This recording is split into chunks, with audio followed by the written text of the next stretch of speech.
In different times, most people talk about their jobs, their family, entertainment, sometimes politics. In bad times, people talk about government and politics a lot. And these days, people are talking about government and politics a lot because they're complaining about it. Some journalists across the country, and I've seen some of these columns, are saying recently, well, people are saying it's all Justin Trudeau's fault. It's not his fault for everything, they say. Wrong. It is Justin Trudeau's fault. He is the Prime Minister. He chose the cabinet. He is responsible for the policies. If there's a problem with guns, it is a justice matter. Criminal code, you should be in jail if you have an illegal gun. That is a federal responsibility. If it's a problem with passports, federal. Border control, getting back into Canada where people who do not have a cell phone, do not have that app, have the documentation, and they can't get back into Canada, that is a federal responsibility. Airports, federal responsibility. People say there are huge issues in health. I know there are across the country. And people, the apologists, will say, well, it's a provincial responsibility. Yes, it absolutely is. But there is a federal Minister of Health.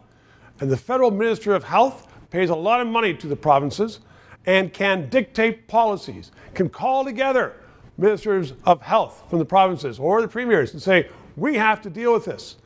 Governments in the past, liberal and conservative, for health would say, we are going to deal with this for the benefit of all Canadians. We don't have that now. Most people don't even know who the Minister of Health was or is, but they do know who they were back in the liberal and conservative governments of the last century because they did something. This government is not doing anything that's going to be helping people. Yes, it has marijuana out there. And yes, it did a few other things with child care. Yes. But the main things that government is supposed to do, which is to deal with life and liberty and health and getting ahead and just dealing with the economic matters, dealing with oil and gas, dealing with the transportation issues, dealing with exporting out of Canada. On all of these chapters, this Liberal government has been absent. The ministers are not doing what they should be doing.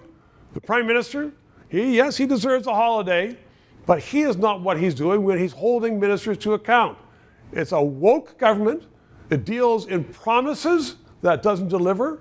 Ask the Indigenous communities across country. When he said 7 years ago, they're all going to have drinking water, and they don't. This government hasn't delivered. This government can deliver. We have seen articles written by former civil servants saying this government is not doing what it should be doing, former ministers. And I'm putting that to them now. This government is not delivering for Canadians. Canadians deserve better, should get better, and I hope they demand better. If you did not know that the red ensign, formerly Canada's flag, has now been labeled by the Canadian government a symbol of hate, and they're sending that to all the students, then press subscribe and PayPal and learn more.